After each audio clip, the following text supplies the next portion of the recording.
चलिए आगे बढ़ते हैं। बात आज की एक और इंपॉर्टेंट खबर की। घाटी में टनल का मेला लग रहा है, यानी कि एक के बाद एक टनल्स का उद्घाटन किया जा रहा है। इसलिए पाकिस्तान में खेला शुरू हो गया है। पाकिस्तानियों के दिल धड़क रहे हैं क्योंकि आज पीएम मोदी ने जम्मू कश्मीर के गांदरबल में जेड मोड़ टनल का उद्घाटन किया। ये तस्वीरें आप देखिए, जेड मोड़ टनल की तस्वीर, जिसका उद्घाटन करने के लिए खुद प्रधानमंत्री नरेंद्र मोदी पहुंचे थे और अपने हाथ से इस टनल का उद्घाटन किया। इस टनल का उद्घाटन करते समय प्रधानमंत्री ने क्या कुछ कहा, लोगों को संबोधित करके क्या कुछ कहा, यह भी आपको सुनवाएंगे। लेकिन यह टनल स्ट्रेटेजिक तौर पर कितनी इंपॉर्टेंट है, इसकी जानकारी आपको दे देते हैं। श्रीनगर लेह हाईवे पर बनी यह टनल श्रीनगर को सोनमर्ग से हर मौसम में जोड़कर रखेगी। इस टनल के बनने के बाद पाकिस्तान को सबसे बड़ी टेंशन हुई है। पाकिस्तान नहीं चाहता था कि किसी भी हाल में टनल बने, इसलिए आतंकी हमले तक कराए थे, आपको याद होगा। लेकिन अब यह टनल बनकर तैयार हो चुका है, जिससे पाकिस्तान और उसके पाले हुए आतंकियों के दिल धड़क रहे हैं। पीएम मोदी ने सोनमर्ग टनल के उद्घाटन के मौके पर कहा कि यह टनल नए जम्मू कश्मीर की पहचान बनेगी। इससे करगिल और लेह की कनेक्टिविटी और बेहतर होगी, लोगों का जीवन और आसान हो जाएगा। सोनमर्ग टनल की बात कर रहा था। इससे सोनमर्ग के साथ साथ करगिल और लेह के लोगों की, हमारे लेह के लोगों की जिंदगी भी बहुत आसान होगी। अब बर्फबारी के दौरान एवलांच से या फिर बरसात में होने वाली लैंडस्लाइड के कारण जो रास्ते बंद होने की परेशानी आती थी, वो परेशानी कम होगी। जब रास्ते बंद होते हैं तो यहां से बड़े अस्पताल आना जाना मुश्किल हो जाता था। इससे यहां जरूरी सामान मिलने में भी मुश्किलें होती थी। अब सोनमर्ग टनल बनने से ये दिक्कतें बहुत कम हो जाएगी। इस टनल को लेकर एक इंटरेस्टिंग फैक्ट यह भी है कि यूपीए 2 सरकार के दौरान इस टनल का शिलान्यास 4 अक्टूबर 2012 को राहुल गांधी ने किया था, जिसका उद्घाटन 12 साल के बाद पीएम मोदी ने किया। पीपीपी मॉडल में बनी यह सुरंग 2023 में ही शुरू हो जानी चाहिए थी, लेकिन कोरोना काल में कंस्ट्रक्शन में ब्रेक आया। फिर जम्मू कश्मीर में विधानसभा चुनाव के दौरान आचार संहिता लगी, जिसके बाद उद्घाटन कुछ और दिन के लिए टल गया और अब जाकर इसका उद्घाटन कर दिया गया है। इस टनल के बारे में भी जल्दी से आपको बता देते हैं। टनल की ऊंचाई समुद्र तल से 8,652 फीट है। इस पर लागत 2,680 करोड़ रुपए की आई है। टेक्नोलॉजी के मामले में ये न्यू ऑस्ट्रियन टनलिंग मेथड से तैयार की गई है। गांदरबल जिले के गगनगीर में पहाड़ी ग्लेशियर धजीवास के नीचे इस टनल को बनाया गया है। यह टनल श्रीनगर से लेह को जोड़ने वाली NH1 पर बनी है। 69.5 किलोमीटर के स्टोन से यह टनल शुरू होती है और 81.3 किलोमीटर के स्टोन पर टनल खत्म होती है। एक छोर पर कंगन कस्बा है तो दूसरे छोर पर सोनमर्ग है।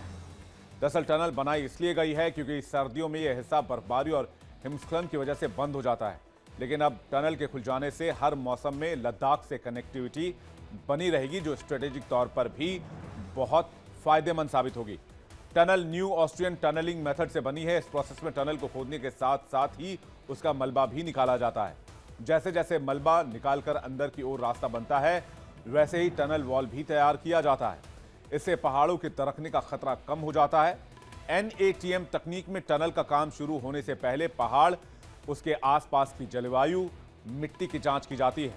अनुमान लगाया जाता है कि टनल प्रोसेस में एक समय में कितनी मशीनरी और कितने लोग अंदर काम कर सकेंगे, जिससे पहाड़ के बेस को नुकसान ना पहुंचे और हादसे की स्थिति पैदा ना हो। टनल को देश को समर्पित करते हुए पीएम मोदी ने कहा कि जम्मू कश्मीर अब टनल्स, ऊंचे ऊंचे पुलों और रोपवे का हब बनता जा रहा है। इन सारे प्रोजेक्ट से यह देश में सबसे कनेक्टेड क्षेत्रों में से एक बनने वाला है। आज आप देख रहे हैं कि कितनी शानदार रोड, कितनी टनल्स, कितने ब्रिज बन रहे हैं। हमारा जम्मू कश्मीर तो अब टनल का, ऊंचे ऊंचे पुलों का, रोपवे का हब बनता जा रहा है। दुनिया की सबसे ऊंची टनल यहां बन रही है। दुनिया के सबसे ऊंचे rail road bridge, cable bridge यहां बन रहे हैं। जेड मोड़ टनल स्ट्रैटेजिकली बहुत इंपॉर्टेंट है क्योंकि जो आगे बन रही जोजिला टनल से जुड़ेगी और इसका काम 2028 में पूरा हो जाएगा। स्ट्रैटेजिकली इंपॉर्टेंस की बात क्यों कही जा रही है, इसे समझते हैं। क्योंकि इसे पूरा होने के बाद ही बालटाल, करगिल और लद्दाख को ऑल वेदर कनेक्टिविटी मिल जाएगी। दोनों टनल के शुरू होने से इसकी कुल लंबाई 12 किलोमीटर हो जाएगी। इसमें 2.25 किलोमीटर की सर्विस लिंक रोड भी जुड़ेगी। इसके बाद ये एशिया की सबसे लंबी टनल बन जाएगी। फिलहाल हिमाचल प्रदेश में बनी अटल टनल एशिया की सबसे लंबी टनल है, जिसकी लंबाई 9.2 किलोमीटर है, जो मनाली को लाहौल स्पीति से जोड़ती है। अभी चीन से लगी लाइन ऑफ एक्चुअल कंट्रोल तक सेना के लिए रसद और हथियार पहुंचाने में काफी मुश्किलें आती थी। बर्फबारी के समय आर्मी पूरी तरह से एयरफोर्स पर निर्भर हो जाती है। जोजिला टनल के पूरा हो जाने के बाद आर्मी कम खर्च में अपना सामान LAC तक पहुंचा सकेगी। साथ ही चीन बॉर्डर से पाकिस्तान बॉर्डर तक बटालियन मूव करने में भी आसानी आएगी। यही वजह है कि इस टनल के निर्माण से पाकिस्तान खुन्नस खाए बैठा है। पाकिस्तान बेचैन है और उसका आका चीन भी परेशान है। पिछले साल मजदूरों पर आतंकी हमला भी पाकिस्तान ने ही कराया था। 20 अक्टूबर 2024 को आतंकियों ने टनल के कर्मचारियों पर हमला कर दिया था। 2 आतंकी गगनगीर में मौजूद मजदूरों के कैंप में घुसे और फायरिंग शुरू कर दी। इस हमले में टनल का निर्माण करा रही इंफ्रास्ट्रक्चर कंपनी के 6 मजदूर सहित 7 लोग मारे गए थे। हमले में एक स्थानीय डॉक्टर की भी मौत हो गई थी। अब इस टनल की खासियत क्या है, ये भी आप जल्दी से जान लीजिए। हर एक घंटे में 1000 वाहन के फ्लो के हिसाब से इसे डिजाइन किया गया है। 80 किलोमीटर पर किलोमीटर की स्पीड से गाड़ियां इसमें चल सकेंगी। गगनगीर और सोनमर्ग के बीच की दूरी 12 किलोमीटर से घटकर 6.6 किलोमीटर हो गई है। जेड मोड़ टनल पर किसी भी तरह का टोल टैक्स नहीं लिया जाएगा। ट्रैफिक कंट्रोल करने के लिए इंटेलिजेंट ट्रैफिक मैनेजमेंट सिस्टम लगाया गया है। मोदी ने कहा कि जम्मू कश्मीर के उन इलाकों तक भी अब टूरिस्ट आसानी से पहुंच पाएंगे जो अभी तक अनश्योर हैं। इससे यहां के लोगों की कमाई बढ़ेगी, टूरिज्म सेक्टर को बहुत फायदा होगा।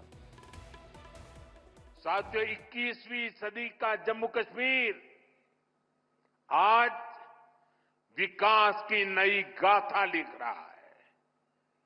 पहले के मुश्किल दिनों को पीछे छोड़कर हमारा कश्मीर अब फिर से धरती का स्वर्ग होने की पहचान वापस पा रहा है। जम्मू कश्मीर के मुख्यमंत्री उमर अब्दुल्ला भी प्रधानमंत्री नरेंद्र मोदी की तारीफ करते नजर आए। उन्होंने केंद्र सरकार के कामों की तारीफ की और कहा कि दिल्ली और कश्मीर के बीच आज की तारीख में दूरी काफी कम हो गई है। वजीर आजम साहब, इससे पहले जब आप श्रीनगर प्रोग्राम करने आए थे, अपनी तीसरी इलेक्शन में कामयाबी हासिल करने के बाद अंतर्राष्ट्रीय योग दिवस पे आपने श्रीनगर में प्रोग्राम किया था। उस प्रोग्राम के दौरान आपने कुछ बातें लोगों से की और उन बातों के बुनियाद पे लोग जो हैं वो आपकी बातों पे और ज्यादा यकीन करना शुरू कर गए हैं। आपने 3 बहुत अहम बातें अपनी तकरीर में उस दौरान की। आपने कहा कि दिल की दूरी और दिल्ली से दूरी, इन दोनों चीजों को मिटाने पे आप लगे हुए हैं और वाकई आपके काम से ये साबित होता है। 15 दिन के अंदर अंदर जम्मू कश्मीर को लेके ये आपका दूसरा प्रोग्राम है। इससे पहले जम्मू को रेल डिवीजन से आपने नवाजा और उस प्रोग्राम में आपने शिरकत की और आज खुद आप सोनमर्ग आए हैं इस टनल का इफ्तिदा करने के लिए। ऐसे प्रोजेक्टों से न सिर्फ दिल की दूरी बल्कि दिल्ली से दूरी जो है वो कम हो जाती है। उस दौरान आपने जम्मू कश्मीर के आवाम से कहा था कि बहुत जल्द इलेक्शन होंगे, इंतखाबात होंगे और लोगों को अपने वोट के जरिए अपनी हुकूमत चुनने का मौका मिलेगा। आप अपनी बात पे कायम रहे और 4 महीनों के अंदर अंदर जम्मू कश्मीर में आपने इंतखाबात कराए। जम्मू कश्मीर में आपने लोगों को वोट देने का जो है अपनी हुकूमत चुनने का मौका दिया।